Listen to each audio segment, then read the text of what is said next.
Ձեր կարծիքով ինչու են ՔՊԱ-ականները դեմ հայոց ցեղասպանության ժխտումը քրեականացնելու նախագծին։ Ես չեմ կարող պատասխանել այդ հարցին։ Դժվար հարց է։ Ճիշտ չեմ ասում։ Դա իրանք որոշում են, իրանք կազմակերպում են, ով է ժողովրդին բանի տեղ դնում հիմա։ Չեմ կարող պատասխանել։ Ես դրանից գաղափար չունեմ, ով է ՔՊԱ-ական, ով է ինչ։ Չեմ կարող ես պատասխանեմ, չէ։ Ես այդ հարցերով չեմ զբաղվում, որ գյուղ գաք տխոսամ։ Ես չգիտեմ, ես քաղաքականությամբ չեմ զբաղվում, չեմ էլ սիրում։ Փոխադարձ համաձայնություն կա ինձ թվում է թուրքերի հետ, ժխտման, չգիտեմ, միջազգային ատյաններից բաների հետ վերադարձման, դա պայմանավորվածություն է, որը որ իրանց այդ խաղաղություն կոչեցյալի բաղկացուցիչ մասն է կազմում առանց ցեղասպանության ժխտման, ոչ թուրքերը, ոչ ադրբեջանցիները ոչ մի սենց դրական քայլ չէին անելու, ինձ թվում է դա է պատճառը։ Իսկ կարծում եք պետք է քրեականացնել ժխտումը։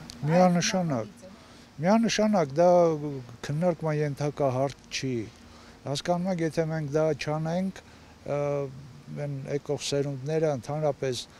կանեն ինչ ուզում են, այսինքն եթե դասագրքերը ամեն մի ապուշություն գրեն, հիմարություն գրեն, նրանք այդ ոգով դաստիարակվելու են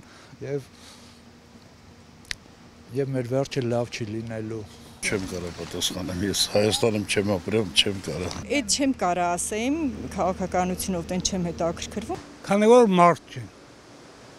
Մենք մենակ իրանց մարդն ենք։ Շատ կներեք, ես դրանից բան չեմ հասկանում։ Կներեք։ Չեմ կարող պատասխանել, Մարիժան, կներեք։ Բայց դեմ տերմին կարող կողմալ։ Դե արդեն նրանց հարցն է, ես չեմ կարող պատասխանել հարցին։ Էրդողանն, Ալիևն, սա իրանց հրամանով է սաղանում։ Սա ինքը իր գլխին խելք չունի։ Սա ուրիշների հրամանով է։ Ես մտածում եմ, որ դա կարելի անել մի քիչ հետո։ Ինչու, քանի որ մեր երկրն ավելի կարևոր խնդիրներ ունի լուծելու, քան զբաղվելու այդ քրեական գործերով։ Այդ իր ժամանակ են կլինի։ Ես մտածում եմ հիմա ճիշտ են անում։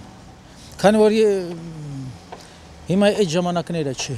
Հիմա ավելի լավ է, որ ասենք մեր կողքի երկրների հետ, Թուրքիայի հետ եւ Ադրբեջանցոնց հետ լավ պայմաններ ունենանք, էլի խաղաղ, դրանից հետո հանգիստ կարելի է զբաղվել այդ գործով։ Հիմա ինչ անում են ճիշտ են անում, ես մտածում եմ։ Այդ իմ կարծիքն է։